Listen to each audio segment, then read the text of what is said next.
안녕하세요.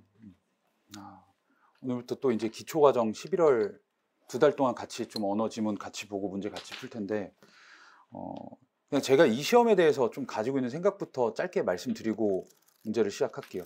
그러니까, 저는, 그러니까 올해 나이가 한국 나이로 39이고, 내년이면 이제 40이니까, 저물어 가는 나이죠.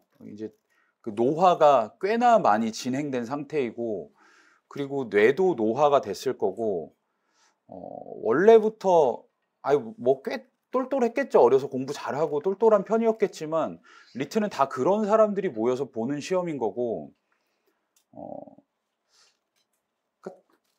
요렇게 얘기하면 되겠다. 저는 법대에 맨 처음 진학해서 그 법학서를 이제 전공 서적을 읽잖아요. 무슨 말인지 하나도 모르겠던데. 그러니까 한 시간에 보통 애들이 한 10페이지 정도를 읽었던 것 같아요. 법서를 맨 처음 읽을 때. 근데 저는 한 시간에 3페이지를 똑바로 이해하고 넘어가기가 쉽지 않더라고요. 그러니까 똘똘한 사람들 중에서 읽기 능력 자체가 그렇게 탁월한 편은 원래도 아니었던 것 같아요. 그리고 이제 어떻게 보면 나이가 들면서 단기적으로 무언가를 암기하는 능력이 제일 먼저 떨어지더라고요. 두뇌에서.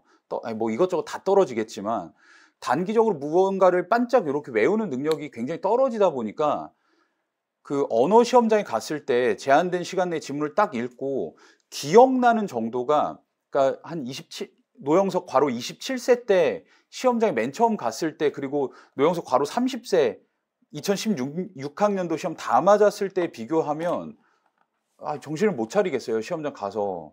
그리고 그때는 전혀 없었던 경험인데 최근에는, 그러니까 21년도부터 21, 2, 3, 4, 5, 5년 동안에는 시험장에 가서 10개 지문을 읽으면서는 무슨 말인지 이거 큰일 났다, 무슨 말인지 잘 모르겠는데 한 상태로 문제로 넘어가는 경우가 진짜 적으면 하나? 그러니까 하나는 무조건 있고 많으면 두세 지문까지도 읽고 났을 때 정신을 못 차린 상태로 문제로 넘어가는 경우가 항상 발생해요. 그러니까 무슨 얘기냐면 리트를 치는 2만 명 중에 제가 평균 이하는 아닐 거예요. 직업이 이건데 뭐 읽기 능력이 평균보다 아래는 아닐 텐데, 뭐 학교로 이야기하면 좀 그렇지만 수능을 봐서 서울대에 들어간, 그리고 리트를 준비하는 애들보다는 제가 평균적으로 읽기 능력이 떨어질 것 같아요. 근데 어지간하면 걔네들보다 리트는 훨씬 잘 보거든요. 언어이해 시험을 올해도 뭐 대단한 건 아니지만 100분위가 98이 나왔고, 그러니까 나이 40에 이 정도면 난 꽤 괜찮다고 생각해요. 그럼 뭐냐면 그냥 책을 던져주고 학술서를 던져주고 그냥 시간 제한 없이 얼마나 이해했는지 얼마나 잘 읽었는지 시합을 해보자 하면 그 사람들을 제가 대다수를 이길 자신은 없어요. 근데 리트 시험장에 들어가서 내일 언어이해 시험 칠 거야 하면 거의 대부분은 이기고 올 거거든요. 그거는 이 시험에서 응시자들에게 요구하는 걸 훨씬 더 정확하게 제한된 시간에 수행하고 있다라고 생각해요. 그래서 제가 여러분한테 해드리고 싶은 건 뭐냐면, 원래 여러분은 어려서부터 글을 꽤나 많이 읽어온 사람들일 거고 공부를 잘 하는 사람들일 테니까, 그리고 거의 독해력이라는 게, 그러니까 근본적인 이해력, 논리력, 독해력은 거의 그 사람이 발휘할 수 있는 그 맥시멈에 거의 다다라 있다라고 생각해요. 꼴랑 학원 선생님 누구 만났다고 근본적인 독해력과 이해력이 시험장에서 차이를 발생시킬 정도로 유의미하게 이렇게 많이 올라가지 않을 거거든요. 그렇다면 지금과 비슷한 상태, 아니면 내년 시험장에서 조금 더 긴장돼서 지금보다 머리가 좀 덜 돌아가는 상태에서도 이 시험에 적합한 무언가만 하면서 이 시험에 맞지 않는 것들은 좀 아예 하지 않으면서 그 사람이 가지고 있는 역량 내에서 최선의 개수를 뽑아내게 만들어줄 수 있는 그런 강의를 제공하자가 사실 제 수업의 목표예요. 그러니까 지문을 읽을 때도 저쪽에서 꾸준히 요구하는 무언가가 있을 거고, 선지를 판단할 때도 저쪽에서 뭐 더 좀 구체적으로 없어 보이게 얘기하면 장난질을 많이 치는 부분들이 10년 넘는 기간 동안 기출문제에서 이렇게 우리한테 어느 정도는 업무상 비밀이 노출됐다라고 저는 생각하거든요. 그거를 파악해서 이 시험에 맞는 행동을 잘 할 수 있게끔 좀 최대한 만들어 보도록 애쓸 테니까 여러분들도 좀 어떻게 생각하면 저는 이 시험을 오늘 진짜 잘 읽고 잘 풀어보자 이런 태도로는 대단히 고득점을 받아오기가 거의 불가능하다고 생각해요.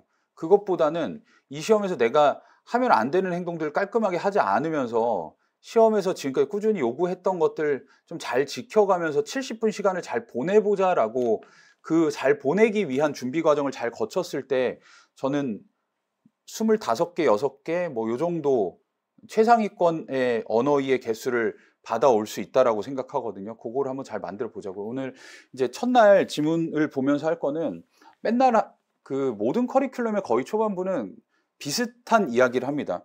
이 시험에서 그러니까 시험에 적합한 무언가가 뭐냐면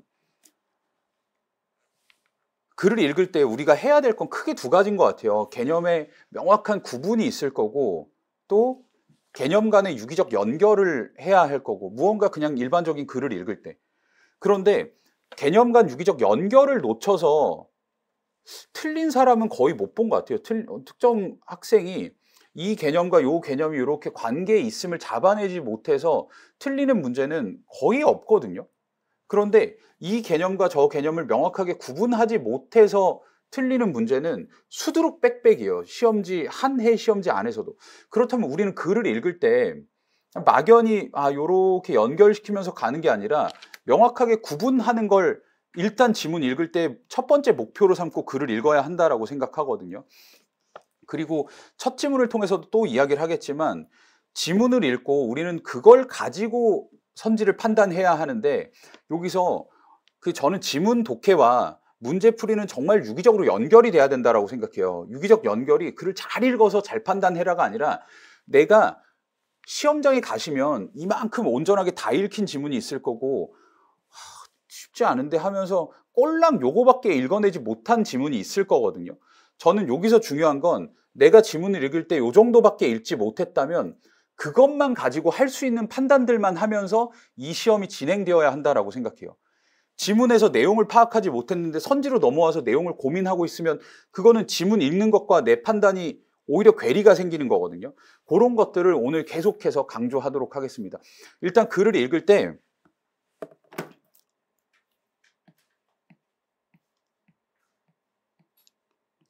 시작하면서 윤리규범과 법규범 완벽하게 요 두 개를 구분하면서 글이 시작이 되네요.